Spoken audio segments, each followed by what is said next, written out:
Nolan the Epic Portalmaster asks, can this be the question that you reply to right before the intro? No.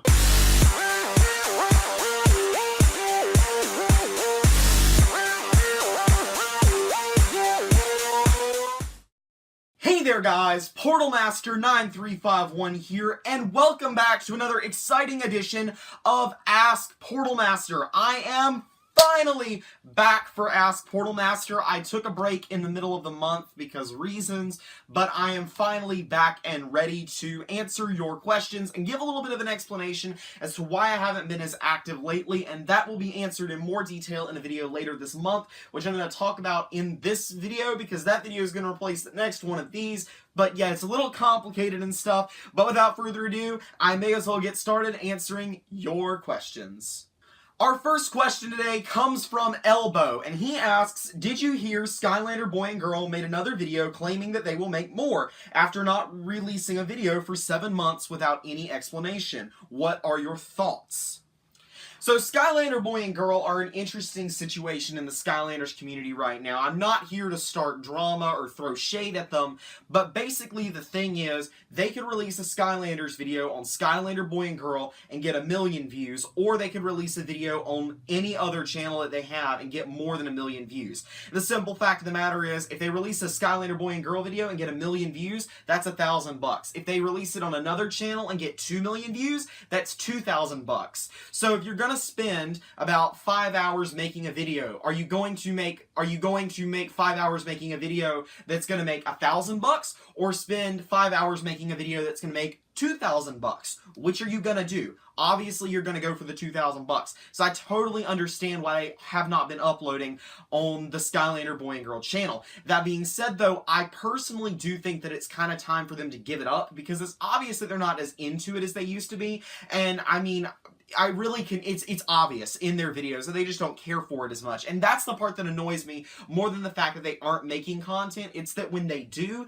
it's not as enthusiastic as it used to be. That's kind of my take on it. SquigglyFan91 asks, thoughts about the interview my friends found about a TFB employee spilling the beans about Sky 7 still happening. It's fake, and I quite frankly don't believe it. Skyrin asks, what is your favorite Chaos boss battle? My all-time favorite Chaos battle, man, that's a tough one, because, you know, all the games end in a Chaos fight. But honestly, I would say it's probably Trap Team, when he gains, you know, that sort of knowledge of the outside world. I think that's really, really cool. Sort of how he just kind of learns that, hey, wait a second, the Portal Masters are through there, let's go fight him. And I honestly think that visually speaking, it's one of the cooler looking ones. I've actually probably played it the least, though, because it was the one that I had on tablet, and my save data got erased on the tablet. So there's that. But still, I think honestly that's probably my favorite one. But like I said, I haven't played it that much, so that may just be my mind kind of screwing up the memory, but I'll go with the Trap Team boss battle. Spyro557 asks, out of these options, what do you think would be the most surprising and least surprising things to be announced for 2018?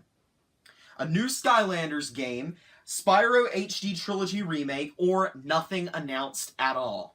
The most surprising thing out of those would be nothing being announced. And personally, it's just because I don't believe that Activision is not going to release anything in this department.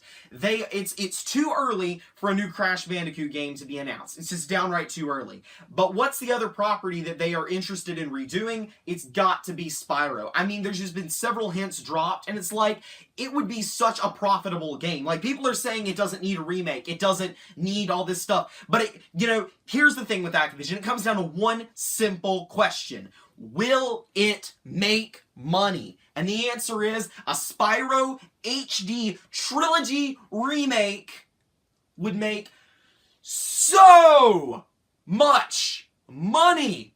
They're gonna announce a Spyro Trilogy HD Remake. I'm more certain of that than there being a Sky 7. I personally believe that the odds are higher of an HD Spyro remake than a Skylanders 7 at E3 next year. Call me crazy, but that's how I believe. I mean, everything we see points to a Spyro remake.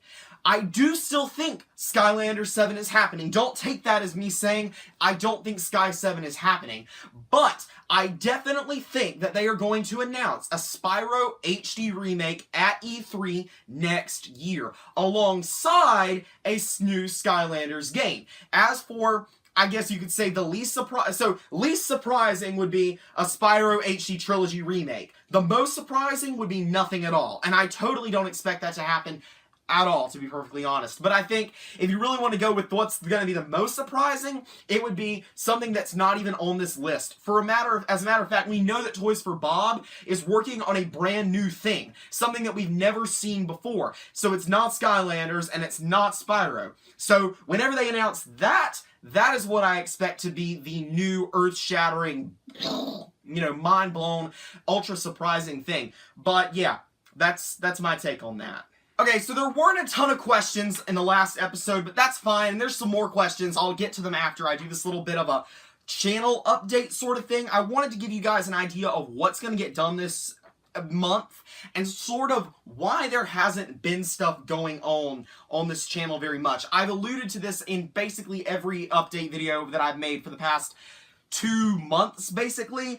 I got a lot of crap going on right now, and I promise that it's almost coming to an end. I absolutely promise that very soon I'm going to be able to get back on a regular schedule. And actually, as a matter of fact, on November 15th, where there would normally be another, Ask Portalmaster, I'm going to wait once again another month, but I am going to give a life update video in the middle of the month instead, and I think that in that video I'll be able to better explain sort of why things have been the way they are, and sort of talk a little bit more about who I am, what's kind of going on in my life, because there's not a whole lot about me, to be perfectly honest, and I'm kind of starting to get ready to share that with you guys, and that's probably going to be later this month. So yeah, I'm going to stick to straight up what my plans are for this month, but yeah. So first up, I want to do another Ask Portalmaster, today. This is the Ask Portalmaster for this month. I needed to get one done. I know the editing time is high, but I just had to get one done. Why am I so worried about editing time? Well, it's these Skylanders Academy breakdown videos that take forever to edit. Like, for real, it takes me so long to edit those breakdown videos and to record them, and plus there's watch time, so there's all sorts of things involved in making those videos. But, nevertheless, I am planning on finishing the Skylanders Academy recap thing. I'm also planning on doing a Skylanders Academy Season 2 in 5 minutes breakdown. So a complete breakdown of the entire season in 5 minutes. That is a plan, and you should see that in a little less than 2 weeks from now, if I'm correct. Also, there's going to be a speculation video once I finish the series. I have only got 2 more episodes left, so I'm almost ready to do like a full speculation video. I just got to get done with it first. I'm also planning on covering the Activision financial report that should be coming out next Thursday. So it's not tomorrow, but it's in 8 days from now. November the 9th is when we should get to see their next financial report. And that will give us a little more insight into what's going on financially with Activision. And it's actually our last financial report until their really big one in February. That's when we'll find out a ton of information about what's going on within the company. So there's that. I'm also planning on picking back up with doing Lightseeker stuff. There's only been one Lightseekers video this month, and that's kind of not as many as I would like to make. I kind of want to, help. I like Lightseekers. I really do, and I want to continue featuring them on my channel. I just haven't had a lot of time lately, and it is something I'm planning on bringing back to this channel. Like I said, I'm planning on doing a life update. I'm also planning on doing a video about Activision's master plan, and that will actually talk a little bit about, sort of the HD remakes, Skylanders 7, all that cool stuff. I also want to do a video talking about the Champions 3-pack stuff, because there's a lot of confusion regarding the Champions 3-pack, and I have a theory about what they were all about, and I kind of want to talk a little bit about that in a standalone video. I'm also planning on doing a room tour. That's just gotten, put on the back burner really hard lately because my room's been a mess, and I really want to do a room tour, but I gotta fix up my room first before I can do that, so that's some time I gotta spend. I'm also planning on doing 2 Skylanders showdowns this month, and basically I should be able to almost get done with the first round by the end of the year. That is my plan. And yeah, that's pretty much it. I, of course, want to continue to grow on my channel and get more views and stuff. And actually, as a side note, I will say that a video, the Flashwing clip that I uploaded on my channel is very quickly becoming one of my most viewed videos of all time, and may actually become the #1 viewed video of all time for me. It's already at like 6,000 views, and it's still climbing at like 200 views per day. I'm expecting it to become really highly ranked, so that's really good. And so overall, the channel's looking great. Even though I haven't posted a ton of content, I'm still doing good, and that's really good, and it means that I'm getting more support, which means I can justify doing more things. But anyways, that's all I have for you guys for this little update, and without further ado, let me get back to answering your questions. Thunder Dragon 17 says, if people really want battle mode to return in Skylanders really badly, then answer this for me. If Activision did add battle mode in the next Skylanders game, what would they do about Eon's elites? They would be way too OP for any Skylander to take down, whether they're a core, giant, swapper, trapmaster, supercharger, or even a sensei. In my opinion, the simple fix for this is to make it where Eon's elites don't work in PvP, or make it to where they don't get the Eon's elite bonus in PvP. Just include a little disclaimer on the box that says, if they release any more, that is, that says, hey look, these guys, they don't work in PvP with their Eon's elite bonus, because they'd be very OP.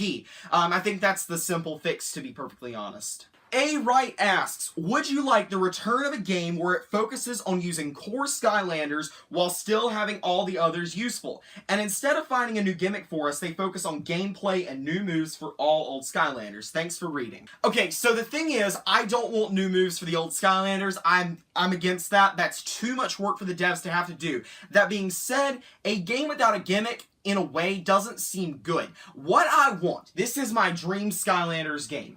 I want a Skylander figure that is new, that is innovative, that looks cool, but does not compromise how good the game is.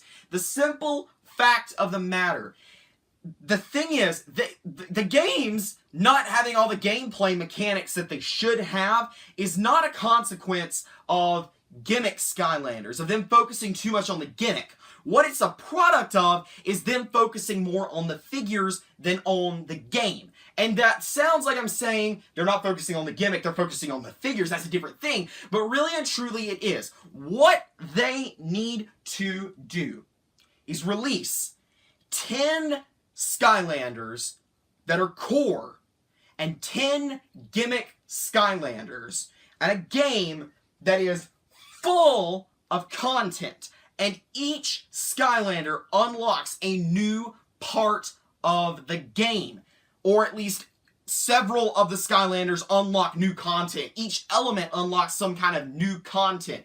Not just an elemental realm, but a big chunk of the game.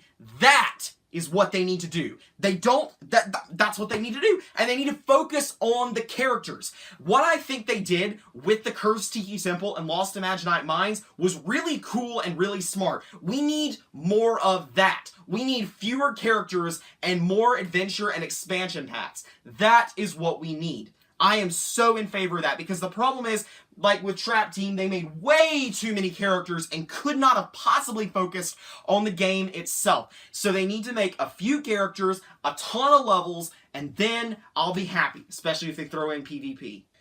Scott Harper asks, what are your thoughts about the developers of Imaginators throwing the fourth wall stuff completely out of the window from the story behind how the Skylanders came to you? What I mean by this is when the Skylanders interacted with you in SSA and Giants, Eon says that thanks to Chaos, the Skylanders have been banished from Skylands, and only you, the player, can bring them back. In Imaginators, they completely left that out, and the Skylanders are still in Skylands even though they were banished by Chaos and can't come back without you sending them. Do you think this is ridiculous? As a matter of fact, I don't actually think it's that ridiculous because, well, okay, it annoys me that they did away with that, because I thought it was a cool concept, you know, the whole Skylanders were banished to Earth thing. But the thing is, we're acting like it's a brand new thing. You know, people have been saying this for several years. It's like Imaginators, you know, ruined that for me. Trap Team ruined that for me. You know what really, you know, sort of eliminated the whole, you know, they were banished to Earth thing? Series 2's. the Giants era crap is where that dissolved. I mean, like, for real, how did the Series 2s get to Earth? That's never explained. And so, it's not like it's a new thing, and while, yeah, it bothers me, it doesn't, like, really anger me, but I do think that they should have dropped it a long time ago, because Giants ruined that straight up, with having light cores and Series 2s and stuff like that. That, I think, is where that whole thing just kind of fell apart in the beginning, anyways. Nolan the Epic Portalmaster also asks, you said back in your Villains from Skylanders 6 and Beyond video, you said if traps had no use in Skylanders 6 that there would be rants for days. So far, from what I can tell, you haven't touched on that, and all the traps do in the game is act like magic items and they give you coins. Yeah, I guess I did say that, because I definitely clearly remember saying that I would rant. The thing is, though, there are bigger fish to fry with Imaginators, and that is where the whole a triple rant comes in. And honestly, it's kind of too late to rant about that whole thing. But the thing is, we didn't really know what functionality traps would have until the game released, and by the time that had happened, we already heard about the fact that there was no PvP, very little post-game content, and creation crystals were non-resettable. Because that was what the whole triple rant thing was about, those three things. So, there were bigger fish to fry, for sure. I guess it could have been a quadruple rant, technically speaking, based on how traps didn't do anything. Because, yeah, that is really annoying. But in all honesty, it annoys me more that creation crystals aren't resettable. And I honestly do not think I will ever get over the fact that creation crystals are non-resettable. To this day, that is still one of the, that is the single most infuriating thing about the entire franchise ever, that creation crystals are non-resettable. It's ridiculous. It's dumb. It's stupid. It's ridiculous that creation crystals are non-resettable. So, traps not having a purpose, that is a smaller issue, for sure. Davis Harper asks, I have two questions, so I'm going to answer them both. Normally I would split them up, but since it's going to be a month before I do another one of these, I am going to answer both of them. So he says, what are your thoughts about the traps being obsolete and not functional about Skylanders Imaginators? I just answered that, so go rewind the video. The second question says, now that both Disney Infinity and LEGO Dimensions are gone, which Toys to Life franchise do you think will fall next in the history books? Skylanders, Lightseekers, or Amiibo? Okay, so I did this in the current State of Toys to Life video. I touched on this. It could either be Skylanders or Lightseekers, and I'm not going to get into the details of that, but rather explain why it's not going to be Amiibo. The thing is, all Amiibo has to do is release figures when new games come out, and they're going to sell. Like, they still sell out. They are doing so good right now. Amiibos, they're doing so good. They're not doing as good as when they first came out, but they are still doing really, really good, and they have a very, very dedicated core audience. And so I don't think it's gonna go anywhere anytime soon. The thing is with Lightseekers, it hasn't been out long enough to really tell how it's actually doing. And the thing about Skylanders is, well, they could either continue it or it could already be dead. We don't know. For all we know, Skylanders could already have been dead, you know, several months ago. When the Lost Imaginite Mines released, it could have been basically dead after that. We don't know. But same thing with Lightseekers. We don't know how long that's gonna go on. So I have a really hard time to say that, but it's not going to be Amiibo. That I know for sure. Silver Dragon 16 says, what is your favorite Skylanders game? That's a pretty easy question to answer. It's Spyro's Adventure. Although Swap Force plays the best, in my opinion, SSA just has so much of the nostalgia factor and looks so cool, and it's the thing that started it all, so SSA is my favorite, Spyro's Adventure. And our final question today comes from Techno Panda Girl, and she asks, so I've noticed in the past few years that Skylanders is not selling as well as it used to, back in the SSA Giants and Swap Force era. In your opinion, what do you think is responsible for this decline in sales, and what do you think Activision should have done differently to prevent this decline in the series if it is Activision's fault? It's a known fact. It's a fact that after three of anything, sales and performance goes down. That's why movies are often made in sets of 3. That is the simple reason. They don't usually go past 3 because at that point stories sort of go downhill, games get old, so on and so forth. So the thing is, it was already gonna decline after Swap Force anyways. It simply was going to. It was a stated fact. Trap Team did really good. Not gonna lie, Trap Team sold well, actually, if we look at sales. The real decline started in Superchargers due to Trap Team, and basically what they should have done is they should have listened to the community, released fewer figures, and not jack the prices up. Originally, Skylanders were $7. Now, they're $15, over twice what they originally cost. Granted, they look cooler and they're bigger, but they're still more expensive. I would rather buy an SSA-sized character, than a giant Sensei, because of the fact that the SSA characters are not expensive. I would rather have a $7 Skylander of an SSA figure size than a $15 Skylander that looks like a statue, personally. They should have never released as many figures as they have. They should have released the TV show earlier. Skylanders Academy should have come out during the Trap Team era days. So that's just... Honestly, that was when the franchise was at its height. They should have released it then and just let it carry it throughout. I think there's been a lot of mistakes, but the biggest mistake is honestly just releasing too many figures, to be perfectly honest. And they needed better marketing and stuff like that, but really, the biggest thing is they shouldn't have released as many figures. That's my personal take on it. Anyways, that is all I have for you guys today. Thank you guys so much for joining me in this month's edition of Ask Portalmaster. That is all I have for you guys today. This has been Portalmaster9351. Remember to like, comment, subscribe, and I'll see you guys next time.